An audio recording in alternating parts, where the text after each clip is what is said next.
Today, so, what? Oh, I probably just need to speak closer to it. All right. So let me introduce. So I guess someone who he needs no introduction, but I'm going to introduce him anyway. So Manuel Blum, a.k.a. Dad, someone I've known my whole life. Manuel is he's all right. So Manuel's he winner of the Turing Award for his work in complexity theory and foundations of cryptography and pseudorandomness. He also was well known as as being the advisor of the who's who of leaders in theoretical computer science and beyond.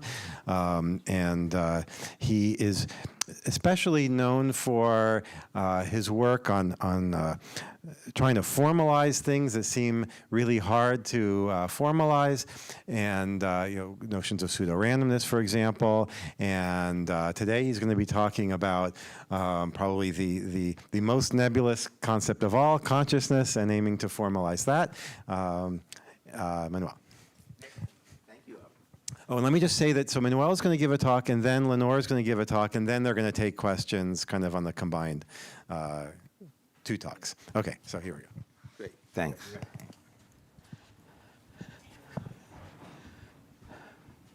Hi there. There's a I just want to say that Professor Dana Scott is there in the back. Hey, Dana, waving his hand. Thank you very much for coming. He's the one, he and Rabin came up with the whole notion of non-determinism, which has been so wonderful, and among many other things, so one of the leaders. Yes. Good.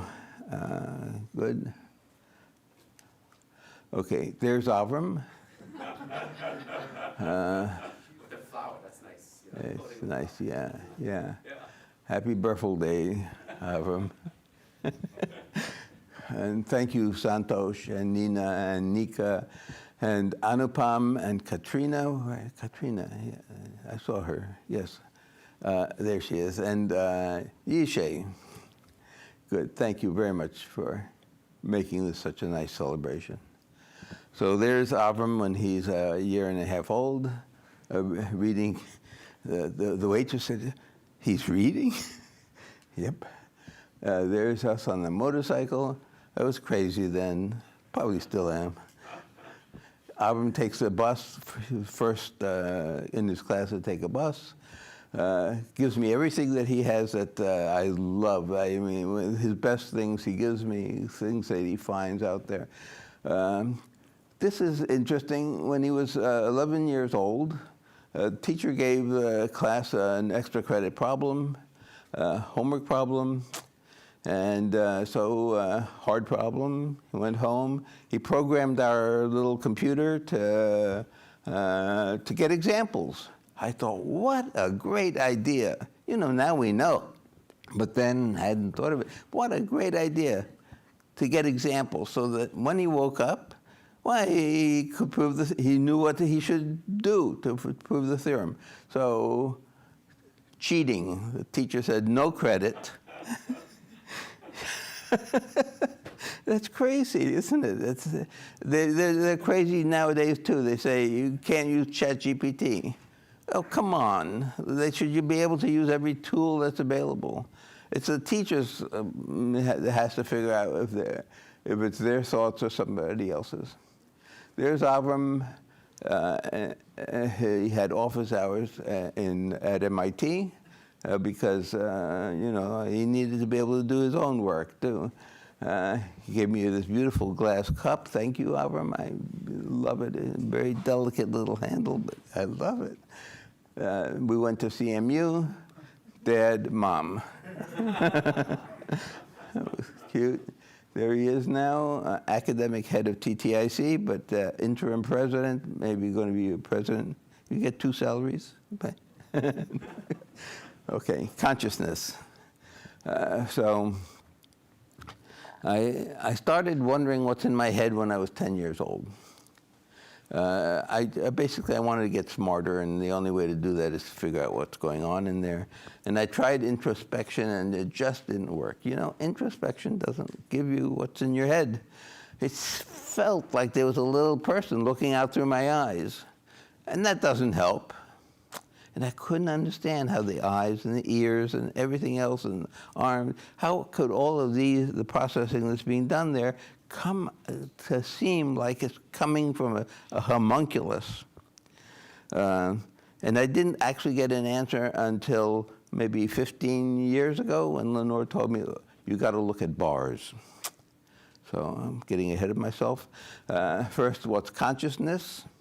What you see, what you hear, what you feel, what you dream. So dreams are conscious. Dreamless sleep is not. No problem. So Turing machine versus conscious Turing machine. So the Turing machine, you know, is defined to be able to understand computation, algorithms, right? The CTM is designed to understand consciousness. That's what we want from it. So we want a very simple model, a very, very simple model of a machine that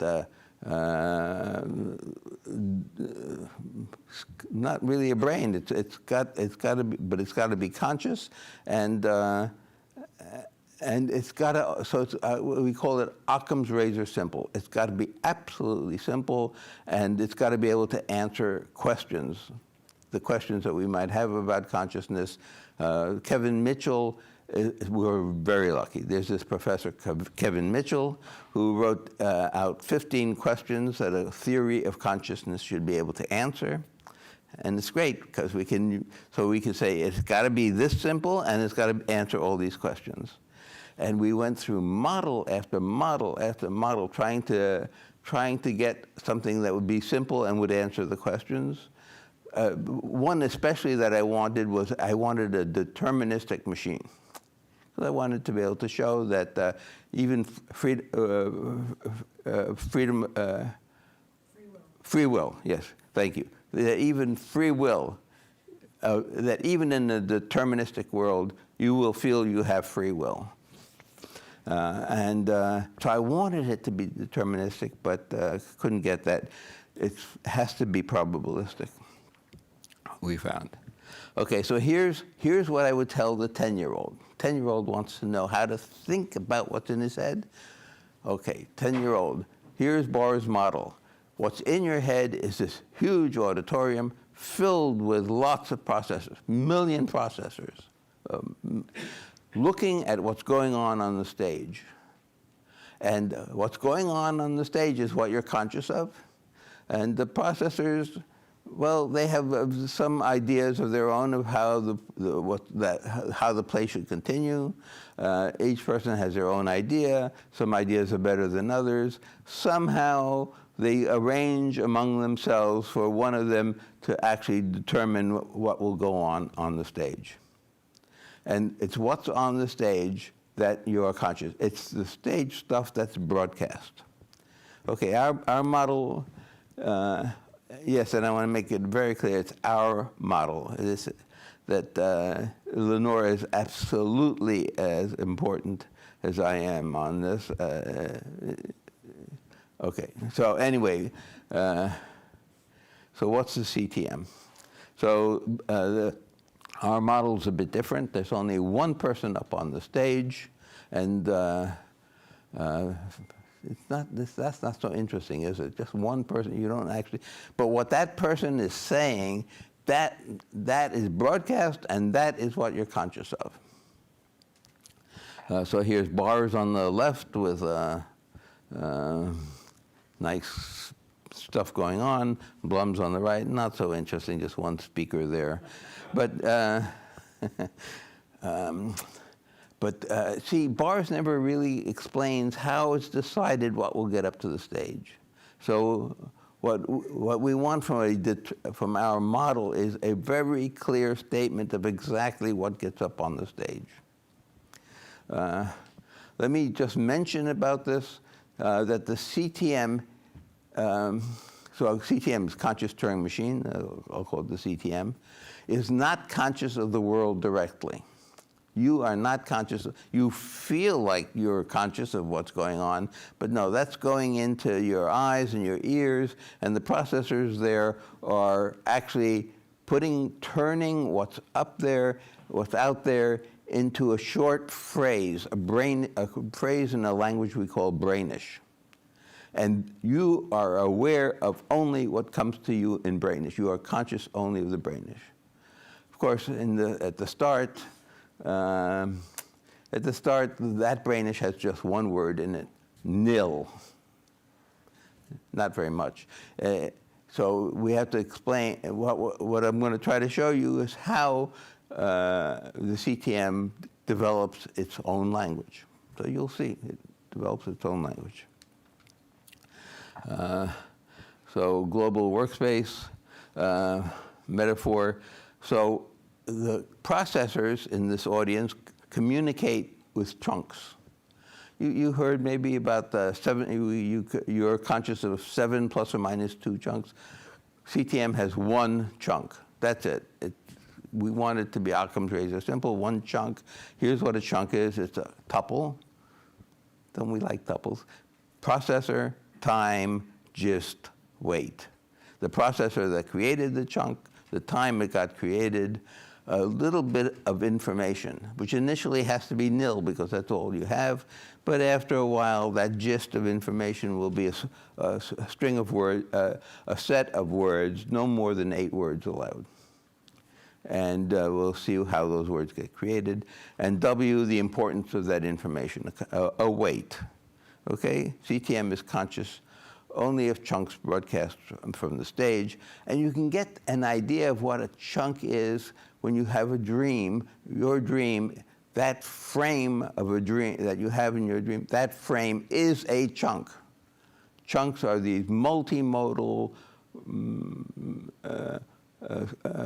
tuples that really give you a sense of the feeling and what you see and what you hear and all of that. Okay, so as we said, the CTM is not conscious of the world directly, only indirectly. That's very important here, only indirectly. So here's the model. It has a clock that runs at 10 ticks per second, alpha rhythm, 10 ticks per second. At each tick, all the processors put a chunk into this competition. The winning chunk gets broadcast to the audience. 10 ticks per second, 10 times per second, processors are putting into a competition. The competition, the winner, gets broadcast. And this is going on 10 times per second. So let's see an example of this. Birth of an infant with CTM brain. Okay, so I'm going to assume here that this is a nice, easy birth. Well, births aren't always, but this infant is born. It has an easy birth. It has good eyes. Actually, this is true of humans. They have pretty good eyes, even at birth, but all they see is a blob.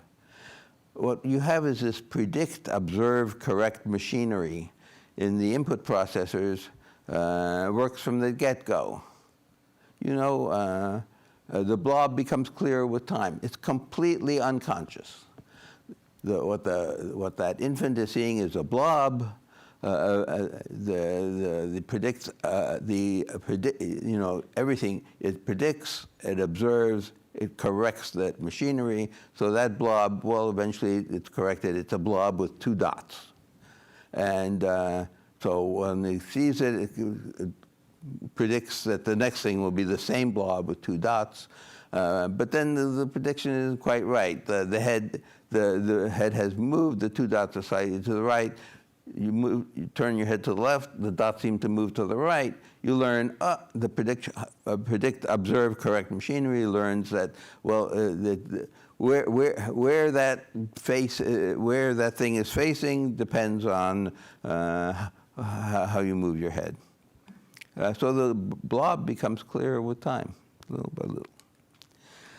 The first few broadcasts of this infant, since it's a nice, easy birth, are very simple. There's the processor that all processors are creating these chunks, putting them into the competition. Well, here's a processor that at time 1 puts in the only word it has, which is nil, and a weight of 0, because nothing important there.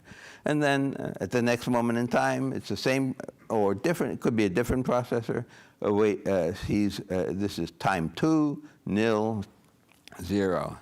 And this just continues like this, nothing special, until at some point, some processor which is measuring the oxygen begins to complain. There are, let me mention, there are 4 types of processors. There's the input processors, the output processors, the gauges. The gauges are very important. They measure stuff. One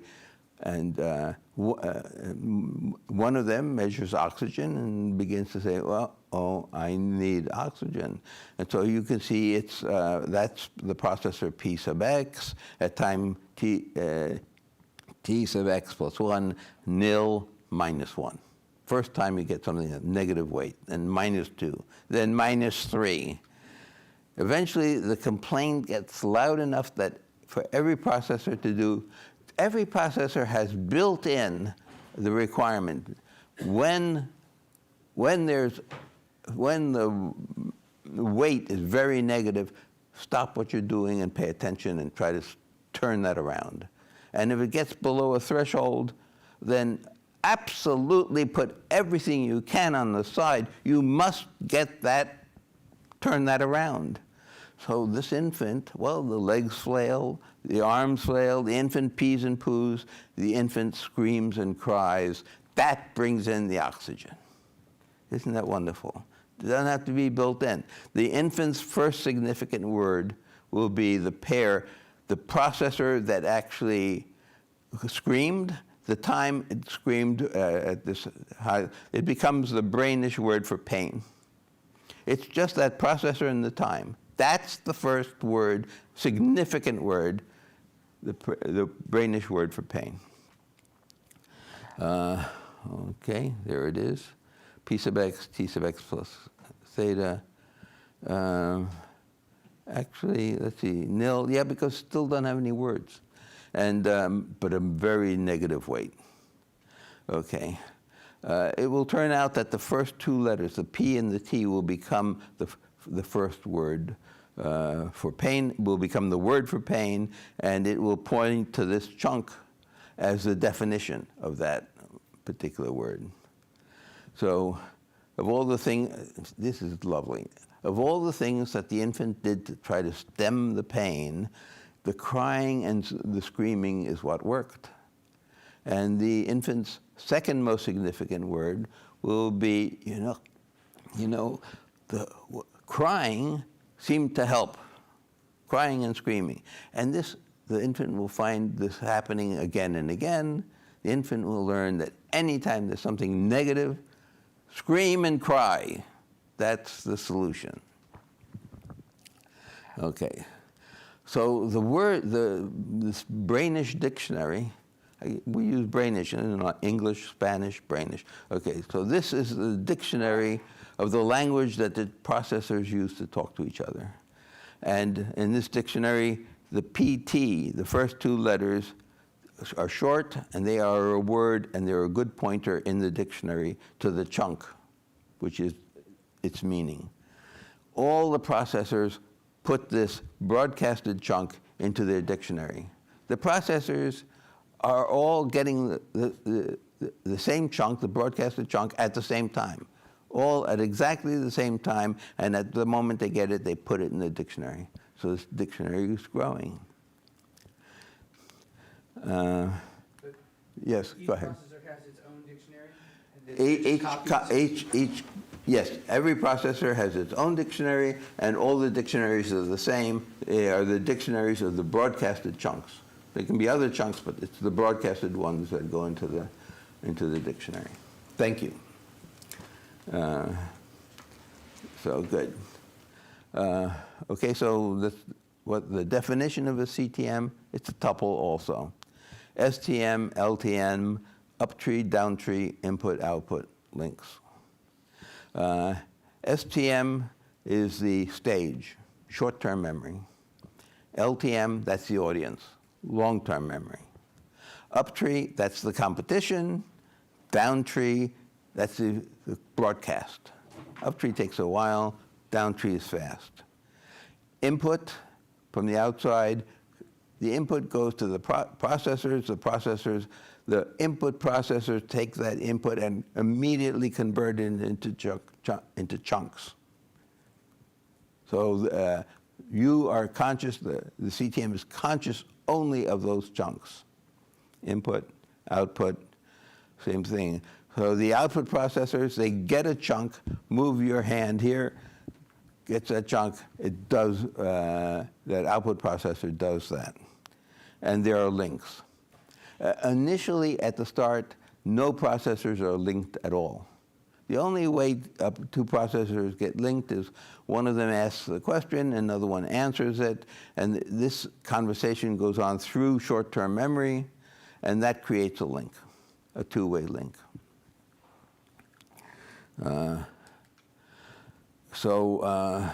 Actually, that's very important because there are just too many possible links. You can't. There aren't enough neurons in the brain to have every pair linked. Only 1 in 1,000 of possible links can exist there, and we don't know which processors should be linked, so we don't have any of them linked to start. Okay, here it is again. STM is the stage, a buffer and broadcasting station. LTM is the audience of 2 to the H processors. We took H equal to 24. It probably should be 20. The uptree is a binary competition. Oh, by the way, this H, we try to do everything in terms of variables. We don't know what these numbers should be, but in our examples, the number of processors is 10 million. You know, all of the numbers are given values that are roughly what we would want from what we know about the brain, roughly. So the uptree is this binary competition that chooses a winner. The downtree is the broadcast. A broadcast takes just one step. The input is the eyes and the ears and so on, the temperature, the pain. Output is the legs, the hands, the larynx that did the crying. The links are all two-way communications. Axons only send stuff in one direction, but in this case you have 2 different neurons for every link. CTM has no links at birth, and it's easy to see that only 1 in 1,000 links are possible anyway, at the most. Time passes in ticks. Here I have 8 ticks per second. And the lifetime of we said 2 to the 34 ticks, and that turns out to be 64 years. I like the numbers to be powers of 2, integer powers of 2. And 64 was okay, and 128 was too much, so 64 it is. Chunks are the words of Brainish. So at time t, every processor puts an idea in the competition. At time t plus h, one of those processors will have won the competition. The winning chunk is received by broadcast at time t plus h plus 1. And then the winning chunk is all that CTM is conscious of. That's it. It's that processor, the time, the gist, which is at most 8 words, and the weight. So here, our first theorem has to do, really it's our only theorem, has to do with the winner-take-all tournament. I don't know if, I've never seen this, but if you have, I'd like to know, because this was new to me. So we came up with the fact that winner-take-all is very interesting. It guarantees that every chunk in the end has a probability of winning proportional to its weight. Hard to believe, but it's really true. It doesn't matter where the processors are. The probability of winning is its weight divided by the sum of all weights. So here's a typical processor, in this case on 8 different typical competition tree on 8 different processors, which happen to have the weights 3.141596. And so what we're saying is that in a winner-take-all scenario, the probability that A, the one that has weight 3, wins will be 3 divided by the sum. That's 31. And the probability that B wins will be 1 divided by 31. That's the sum. That's in a winner-take-all. You can see here that the probability that A wins round 1, well, it's 3, its weight, divided by the sum. 3 plus 1 is 4. So its probability of winning that first round, 3/4. Let's look at processor F, which has a weight of 9. It's the highest weight.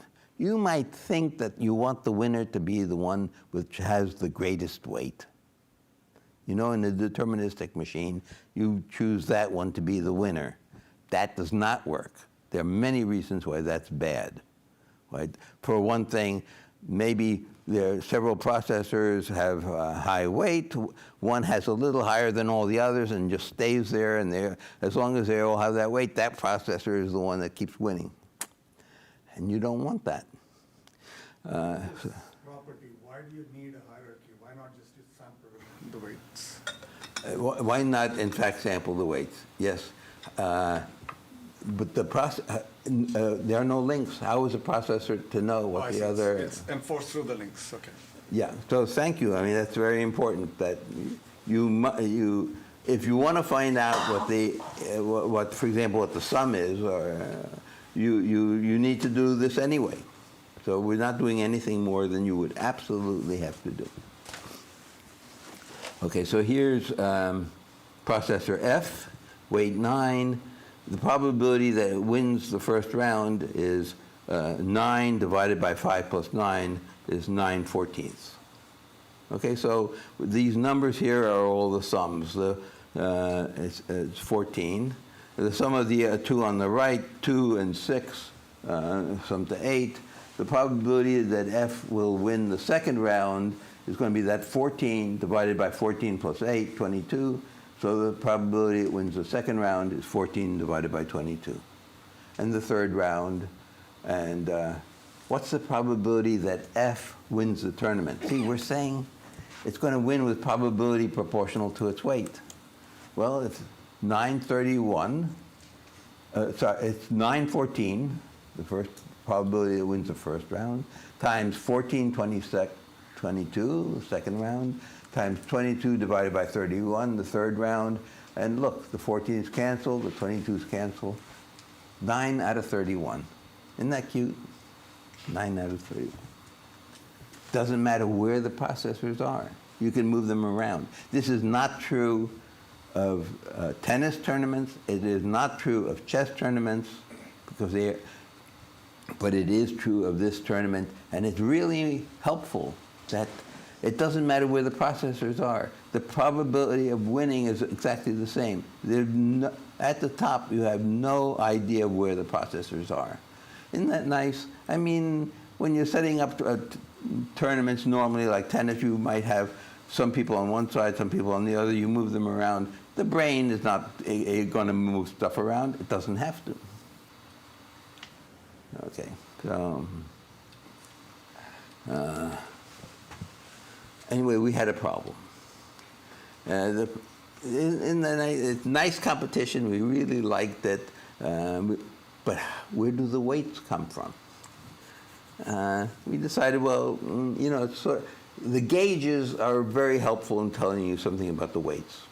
Because initially, a nociceptor, which, for example, tells you about pain, well, it's got a certain frequency. The higher the frequency, the more the pain.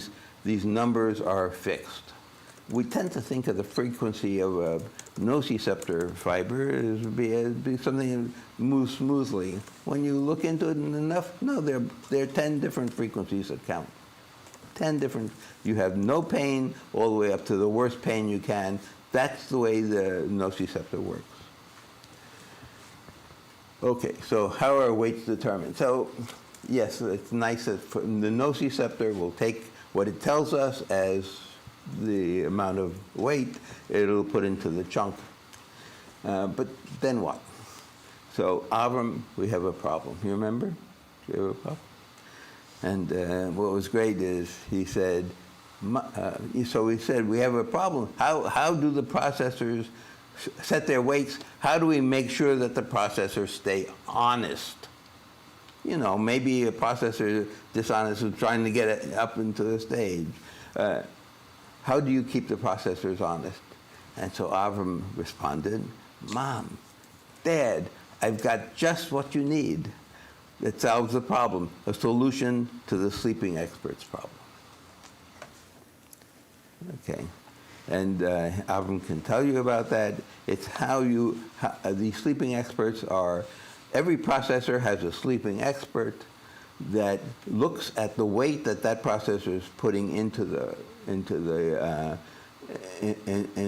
competition, and if the processor is too forward, too eager, it'll tamp down the weight, and if it's kind of not strong enough, it'll raise it, and Avram tells you exactly how to.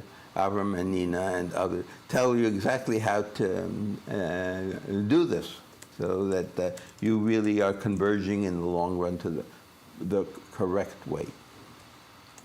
And there's this paper, Advancing Subgroup Fairness via Sleeping Experts. Let me just mention that this paper assumes that there's a teacher at the front who has a list of questions, knows what the questions are, knows what the answers are.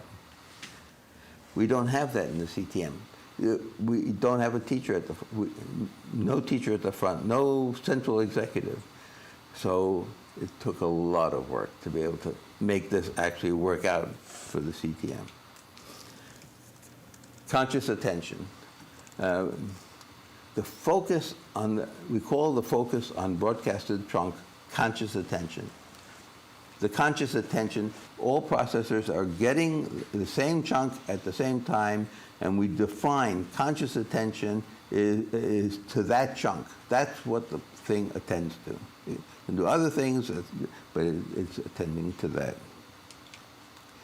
So recall the homunculus problem. It's actually called the binding problem, and the introspection suggested that there's a homunculus in there. This solves the homunculus problem. Every single processor is getting exactly the same information at exactly the same time, in the same tick. They are all getting that information at the same time. No wonder it feels like there's one processor up there. Okay, now for phenomenal consciousness. So, did I mention, haven't yet, phenomenal consciousness. So phenomenal consciousness has to do with feelings, anxiety, jealousy, joy, love, sadness, fear. You know, there are all kinds of emotional feelings that you can have. I really wanted to understand pain, and Lenore really wanted to understand pleasure. So we divided up the problem between us. I work on pain, she works on pleasure, and it's wonderful.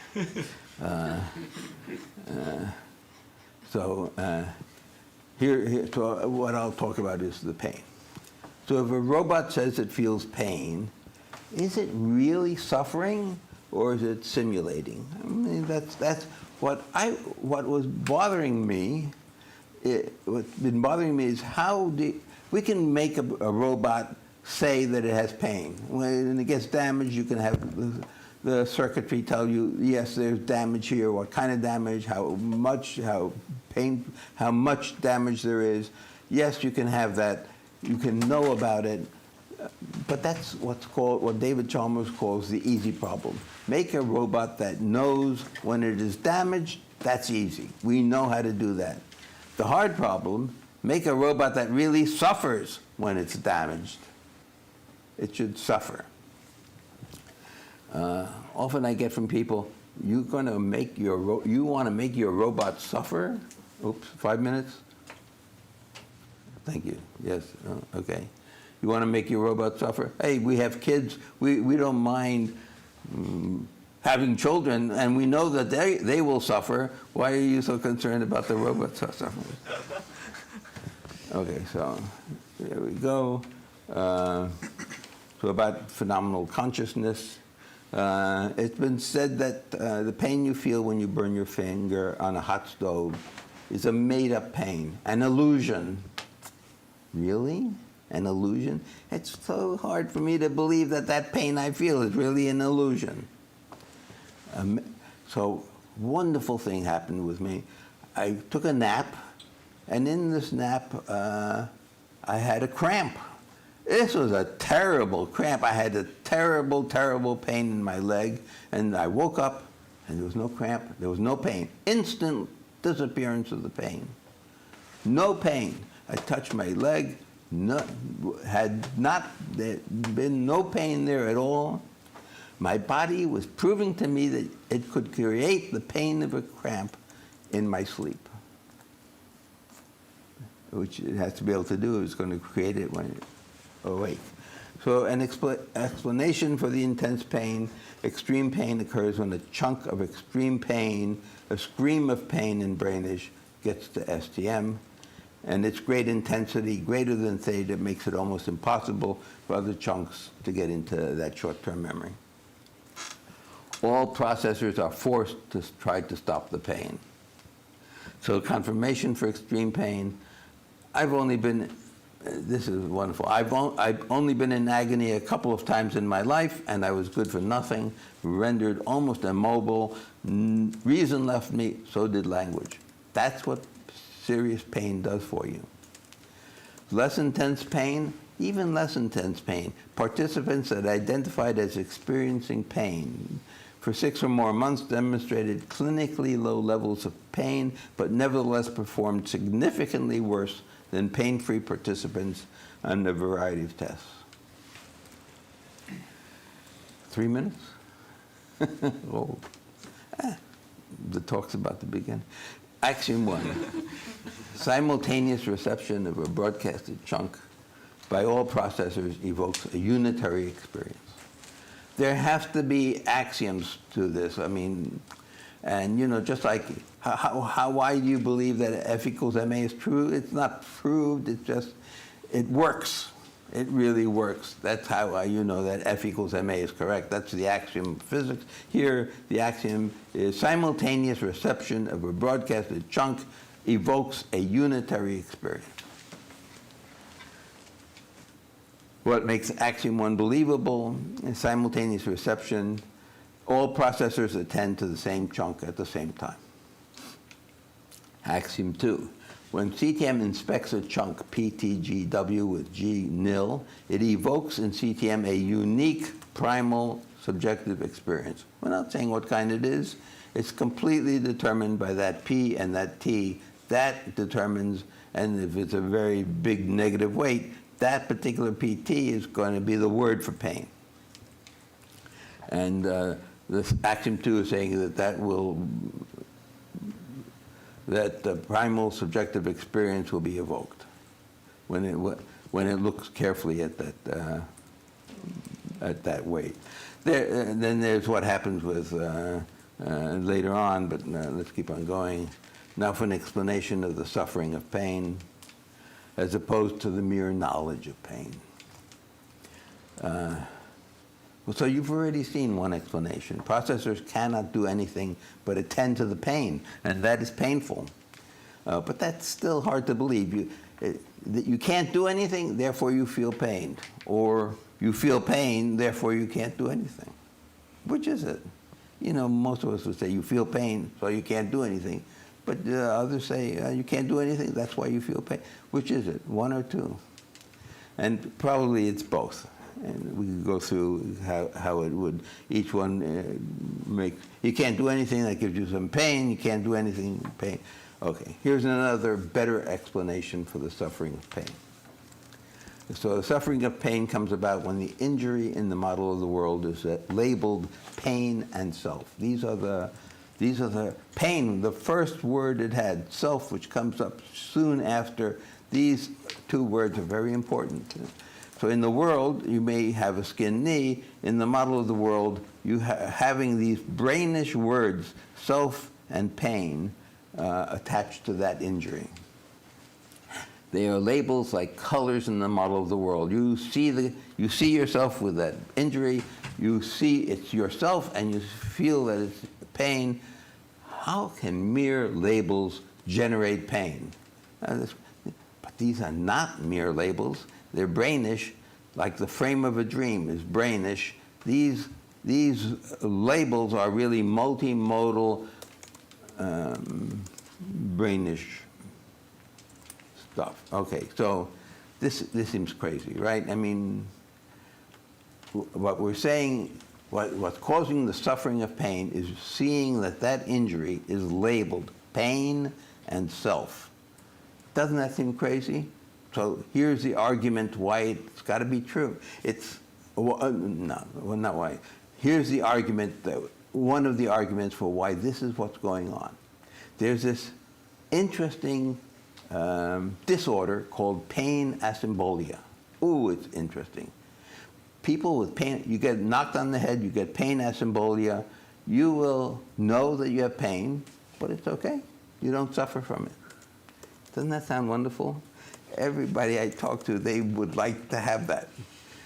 But it's a terrible thing. Kids that are born with this, they don't live more than 3 years.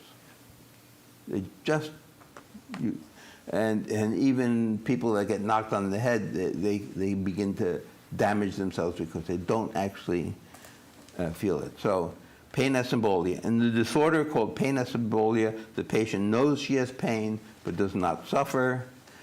The first explanation for this, Nicola Grayheck, very important. The patient is not conscious of pain, but is conscious of self. I can see it's damaging my knee. I can see it's me that's been damaged, but no pain, no suffering. Colin Klein, some years later, said, no, the patient is not conscious of self. It's conscious of pain, but not of self. How can that be? So here's an example of how that's described. Here's a person who has this pain asymbolia. He says, when a part of my body hurts, I feel so detached from the pain, it feels as if it were somebody else's pain. Isn't that interesting? Weird? Philip Gerrans asks, which explanation is correct? Is it pain? Not conscious of pain, but conscious of self. Not conscious of self, but conscious of pain. Which one is correct? The answer from CTM is that there are two different pain asymbolias. There are these two different labels, self and pain. You missing one, you're going to have pain asymbolia. You're missing the other, you'll have pain asymbolia. There's even going to be a third pain asymbolia when you're missing both, but they're not called pain asymbolia. So let's see. So this is our prediction that there really are two different pain asymbolias. We're predicting that within the next few years, the neuroscientists will realize that that's the case. So summarizing, CTM is precisely defined as precisely defined as a Turing machine. It's defined to gain an understanding of consciousness. The way the Turing machine was designed to understand computability. The second thing, CTM has no central executive. All the other models that we know of have a central executive to decide, for example, who gets up on the stage, to decide if a task has to be done, who should do it. That's crazy. You cannot have one person know everybody's abilities and decide who should actually go about doing it. We don't have a central executive. It's replaced by this winner-take-all competition. Brainish is the self-defined language that processors use to communicate with each other, and the pain and self-brainish are responsible for suffering and pain. That's it. This AI consciousness is inevitable. Thank you, Lenore. That was Lenore's wonderful idea. Call it that. That's it.